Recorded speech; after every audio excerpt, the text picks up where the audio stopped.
Assalamualaikum warahmatullahi wabarakatuh. Kami dari kelompok 1 ingin menjelaskan tentang tugas 1 di beberapa keyword. Saya Najwa Stewati. Dan saya Taken Sakorina kelas Syafiq. Topik pertama video ini itu adalah dengan namanya adalah confusion matrix.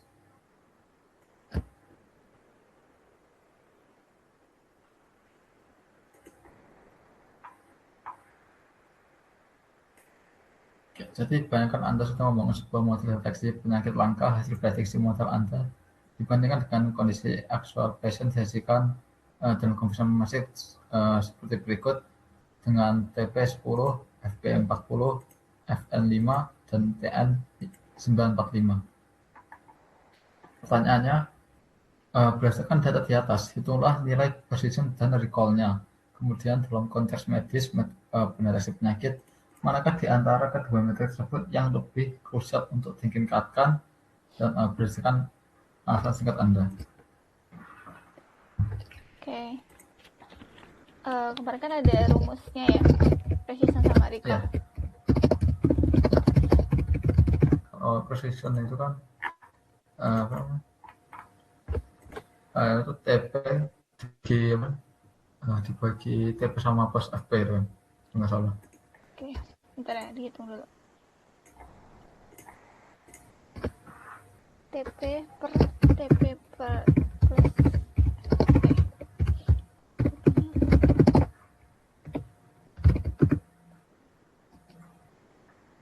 berarti 10/50 ya.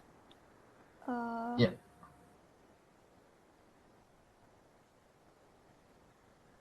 0,2. Ya 0,2 ya. Itu dikasih persen enggak sih? Enggak. Kalau persen beda lagi, 20% kalau nggak salah. Oh ya. Bisa. Oke, ya. Kalau recall-nya TP plus F TP per TP plus FN.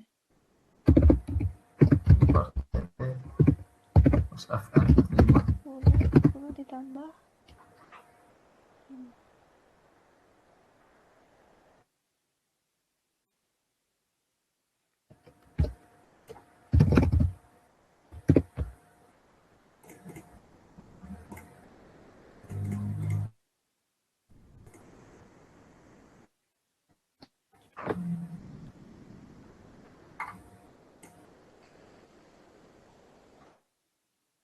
jawabannya koma-komaan sih. Iya banyak koma. 0,6.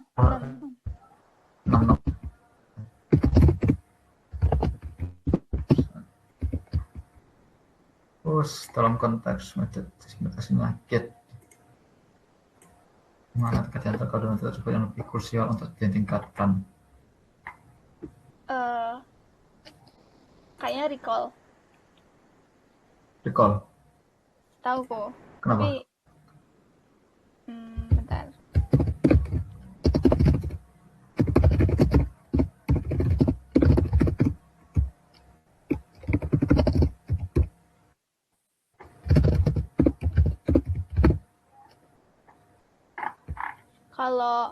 Kalau precision kan kayak seberapa akurat. Kalau recall itu menurutku seberapa suatu kondisi itu bisa kedeteksi sama AI. Nah, kalau menurutku recall itu harus ditingkatkan karena nggak pingin ada pasien yang lolos nggak kedeteksi AI gitu. Oke.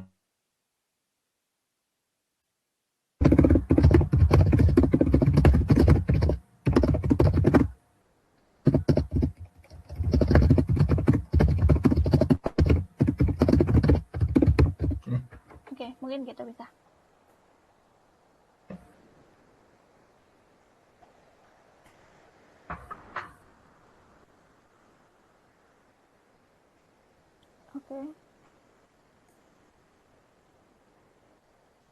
Oke, Oke, analisis hasil precision 20% menunjukkan bahwa dari semua pasien yang diprediksi sakit oleh model, hanya 20% yang benar-benar sakit, sisanya 80% adalah false alarm dan recall. 66,7% menunjukkan bahwa model tersebut berhasil menangkap sekitar 2/3 dari total pasien yang sebenarnya sakit.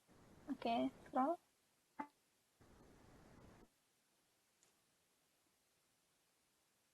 Bentar ya, sinyal aku jelek.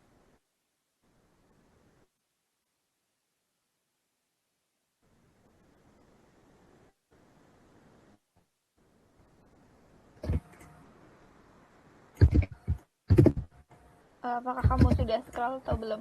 Tadi aku ini Sudah scroll. Mengenai recall sebagai prioritas utama adalah benar. Dalam konteks medis, terutama untuk penyakit berbahaya atau menular, kita menganut prinsip lebih baik salah menduga sakit daripada melewatkan orang yang benar-benar sakit.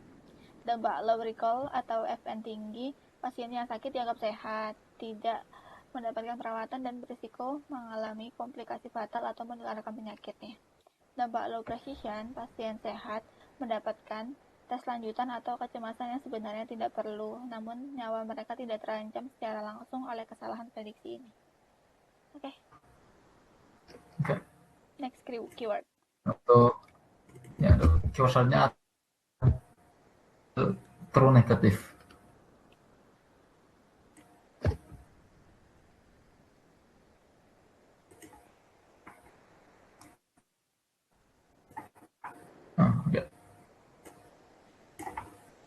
Jadi banyakkan rumah sakit tempat Anda bekerja ingin meluncurkan kampanye kesehatan.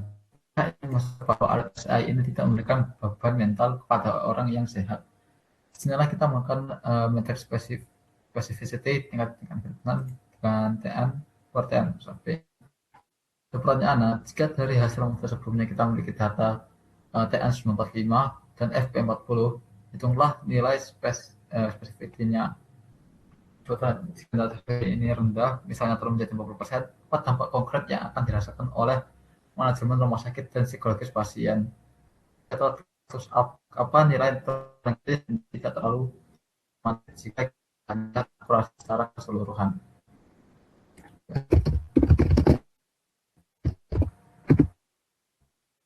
Spesifik. Okay.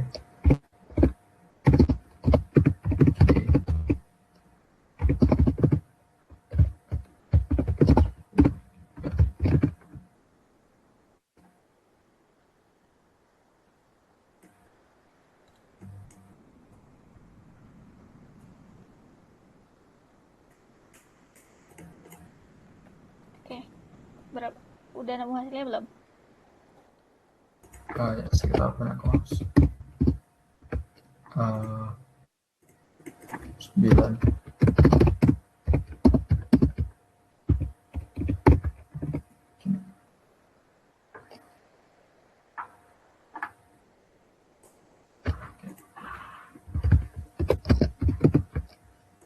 Oke, kalau spesifisitinya rendah, kamu ada jawabannya nggak?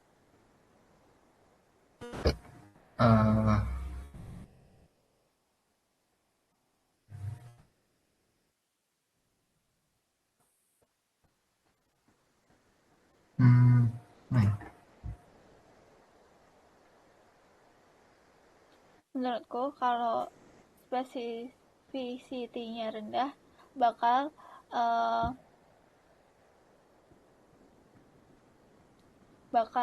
ngasilin false positif yang lebih sering atau lebih tinggi. Dia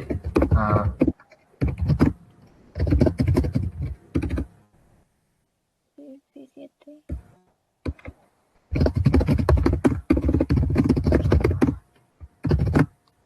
maka apa tadi? False positifnya akan lebih sering. Keputus tadi. Akan lebih sering atau lebih sering muncul.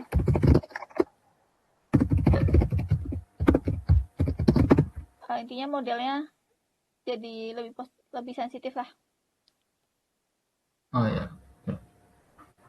Oke. Terus ketiga Data yang jadi tidak terlalu informatif jika kita hanya melihat akurasi secara keseluruhan.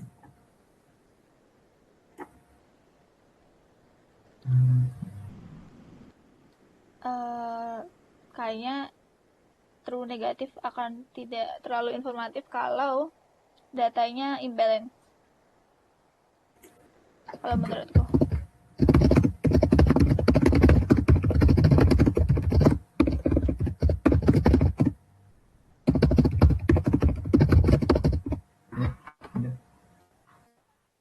Boleh.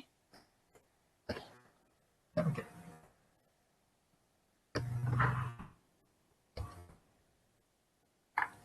Oke, nomor 1, analisis dampak rendahnya specificity.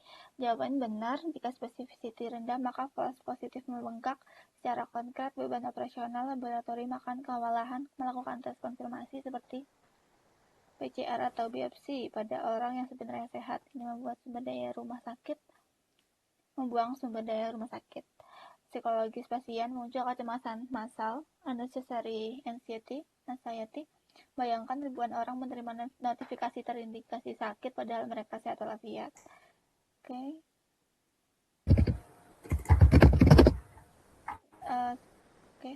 Isu data imbalance atau TN yang menipu. Ini adalah poin krusial. Dalam kasus penyakit langka, jumlah orang sehat atau negatif biasanya jauh lebih besar daripada orang yang sakit atau positif. Jika Anda memiliki 9.900 orang sehat, maka 100 orang sakit, lalu model Anda menebak semuanya sehat, maka true negatif akan sangat tinggi, yaitu 9.900. Akurasi akan terlihat hebat, 99%.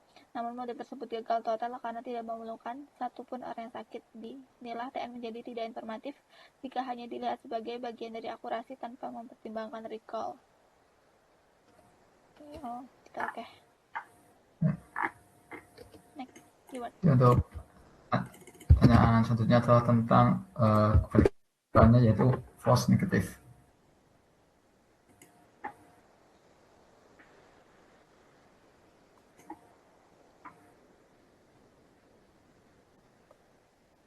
Oke. Jadi bayangkan Anda sedang merancang sistem keuangan untuk stock management system perusahaan besar. Sistem ini berdasarkan tindak eksekusi atau login ilegal pada hacker. Kondisi aktual ada 50 banyak peretasan yang terjadi dalam semalam. Prediksi AI, sistem Anda hanya menandai sebuah aktivitas sebagai ancaman, sementara 40 sisanya dibiarkan masuk karena dianggap sebagai karyawan biasa. Inilah false negatif. Jadi untuk pertanyaan pertama, jika jumlah false negatif sangat tinggi, seperti pada sinyal di atas, metrik apa yang akan langsung anjlok nilainya?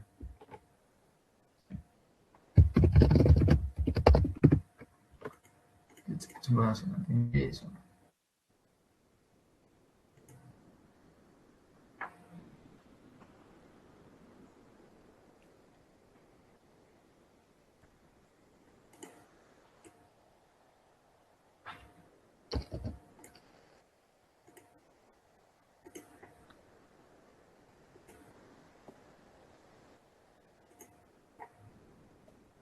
Nah, untuk pertanyaan kedua itu di dalam dunia nyata mana yang lebih bahaya lagi, sebuah perusahaan false positif dan jujur atau putus sementara, atau false negatif hacker berhasil masuk perangkat asal-logisnya.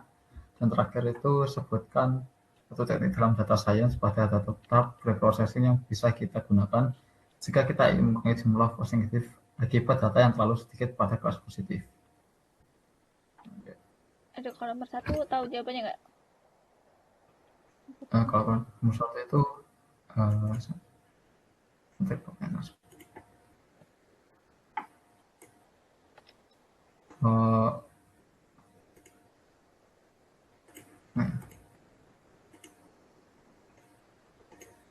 kurang tahu saya kalau nomor 1.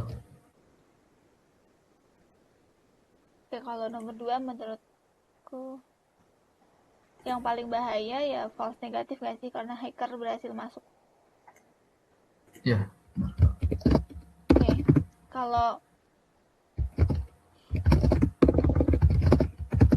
kayaknya nomor 1 itu yang tadi recall, kalau gak gitu sensitivity.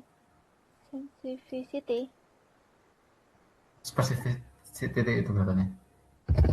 Ya.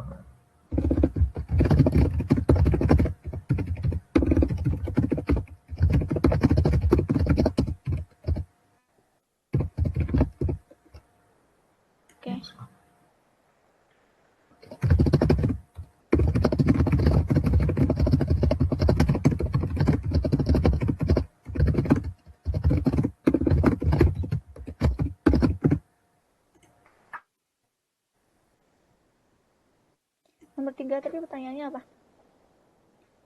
Sebutkan satu teknik dalam data science pada data berprogres gunakan kita ingin menguji jumlah negatif akibat data yang terlalu sedikit pada positif.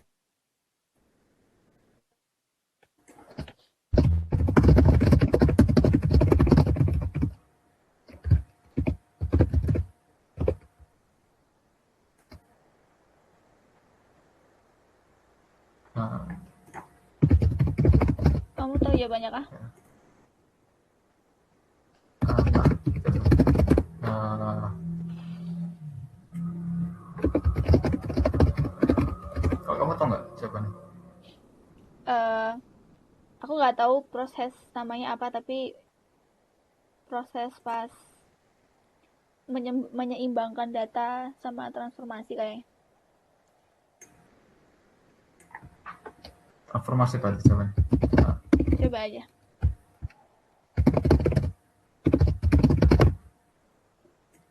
Oke.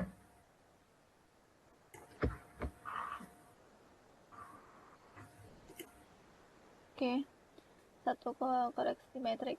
Sebenarnya jika Fn sangat tinggi, metrik yang objektif adalah recall atau Oh, sensitivity bukan spesifik. Oke. Recall semakin oke. besar pembagi Fn, maka nilai recall akan semakin kecil. Kalau specificity berkaitan dengan FP. Jadi jika sistem melewatkan hacker, maka recall lah yang akan memberitahu kita bahwa sistem tersebut lengah. Nomor 2, jawaban tepat. Fn adalah makhluk petaka. Dampak Fn hacker masuk, data pelanggan bocor atau stok barang dimanipulasi tanpa jejak, kerugiannya bersifat fatal dan permanen. Dampak kalau FP, karyawan hanya perlu melakukan verifikasi ulang atau menghubungi admin, ini adalah gangguan minor demi keamanan yang lebih ketat. Nomor 3, teknik preprocessing. Anda melakukan transformasi yang menggunakan data seperti scaling atau lakukan informasi penting untuk menangani Fn yang tinggi akibat data kelas positif yang terlalu sedikit. Teknik yang lebih spesifik adalah resampling. Oke. Oh, oke. Dan untuk keyword selanjutnya adalah tentang precision.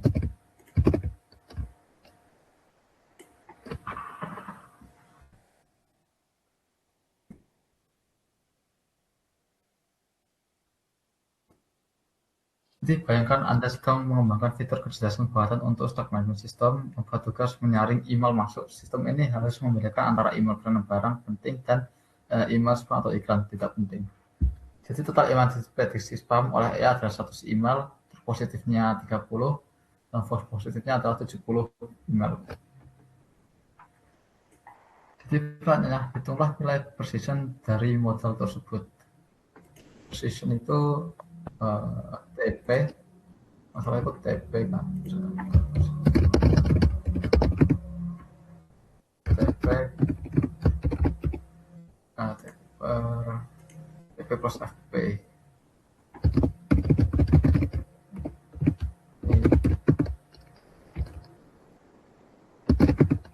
Per 100 berarti 0,3 atau 30%.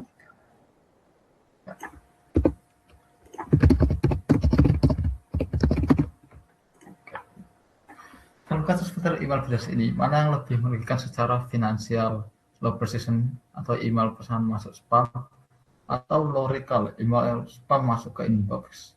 Berikan alasan Anda. Kalau menurutku kayaknya low precision, email pesan masuk spam, karena jadinya aslinya itu penting malah termasuk tidak penting.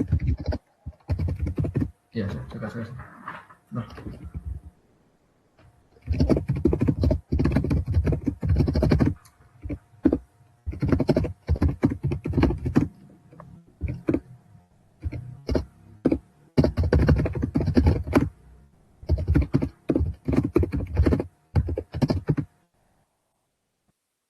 dan terakhir itu, jika Anda ingin meningkatkan precision, Anda harus memperketat kriteria metode dalam menentukan spam.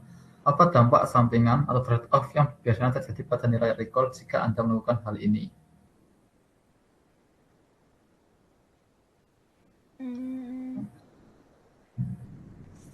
Jujur gak tahu. Kamu tahu?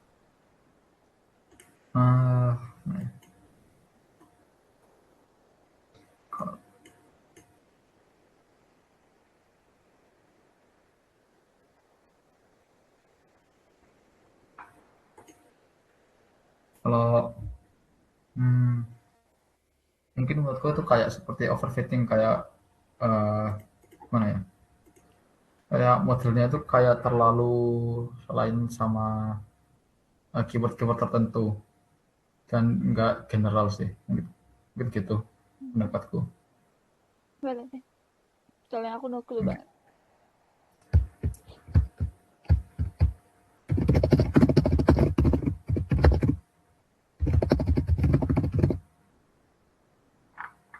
Gini mungkin.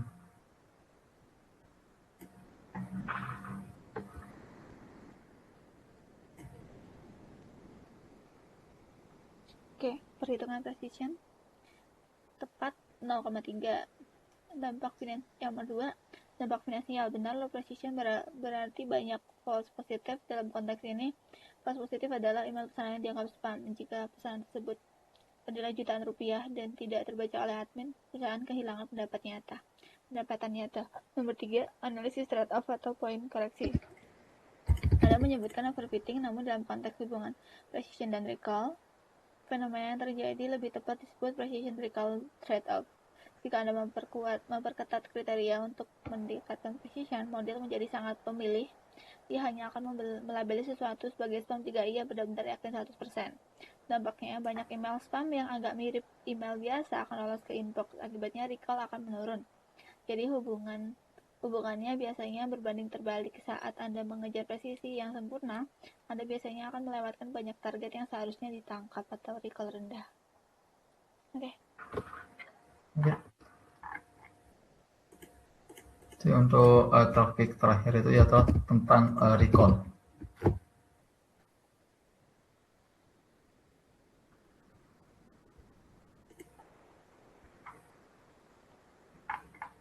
Oke. Bayangkan dalam proyek sistem Anda terdapat fitur bertenaga AI untuk mendeteksi barang cacat atau defektif sebelum dikirim ke pelanggan. Jadi fakta di lapangan ada 100 barang yang sebenarnya cacat di dalam gudang. Sesuai prediksi AI, sistem Anda hanya berhasil menemukan 20 barang cacat. Sisanya 80 barang cacat.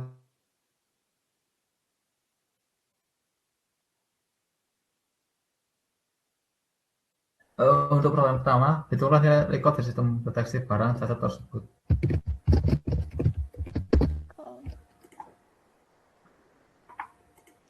Recall TP per TP plus FN.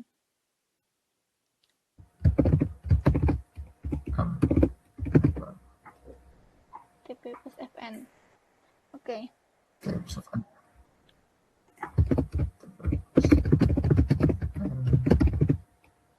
TP itu berarti yang 20. Yang 20, ya 20 per 100. 0,2. Berarti 0,2 ya.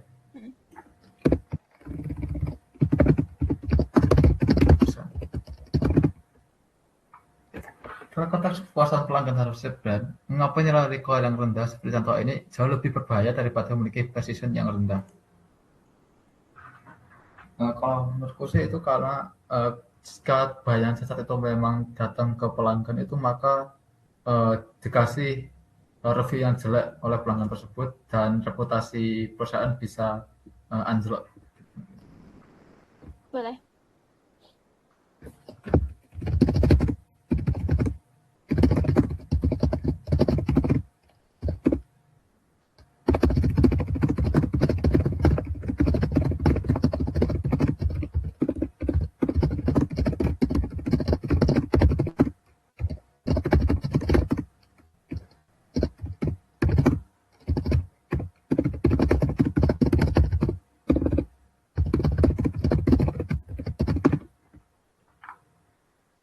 Jika Anda memiliki 80 barang cacat yang lolos dianggap bagus, dalam terminologi conversion metrics, angka 80 tersebut ke dalam kategori apa?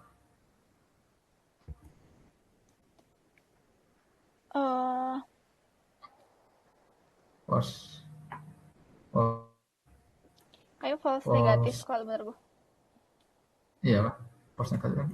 Iya, kan tadi kan TP plus FN.